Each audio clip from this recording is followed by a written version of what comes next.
பசங்களோட வாழ்க்கை என்னவாகும் அதை நம்ம யோசிக்கணும். நீங்களா வீட்டுல இருந்து யாரா போகும்போது ஹெல்மெட் போடாம போனானா தயவு செய்து ஹெல்மெட் போட சொல்லுங்க.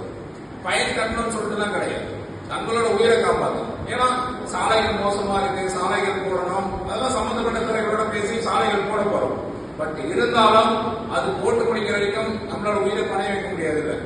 அதனால தாங்க தன்னோட சுய பொறுப்பாக எடுத்துக்கிட்டு எல்லாரும் ஹெல்மெட் போட்டா மட்டும்தான் உயிரிழப்பை வந்து தடுக்க முடியும். அதனால்தான் வண்டி ஓட்டுற 2 பேரும் முன்னாடி உட்காரணும், வண்டி ஓட்டுறவங்களும் சரி பின்னாடி உட்கார்ந்தவங்களும் சரி இருவரும் கம்பல்சரி நம்ம ஹெல்மெட் போடணும்னு சொல்றதுக்கு ஒரே நோக்கம் வந்து உங்களோட உயிர் வந்து மதிப்பை இருக்கிறது. அது ஒரு வாட்டி எழுந்து போனா அது குடும்பத்தில் மிகப்பெரிய பாதிப்பு ஏற்படுத்த அந்த உயிரை நோக்கம் தவிர உங்ககிட்ட ஃபைன் கலெக்ஷன் பண்ணணும், உங்களை தண்டிக்கணுன்றது எங்களோட நோக்கம் கிடையாது. அதனால வந்து இன்னைக்கு இந்த கிராமத்தில் வந்து உங்ககிட்ட வச்ச ஒரே கோரிக்கை, எங்களுக்கு பயம் இல்லாம ஒரு மரியாதை வேணும். சிசிடிவி கேமரா போறது வந்து ஒரு முதலீடு, குற்றங்கள் அதுக்கு நிறைய பிரச்சனைகள்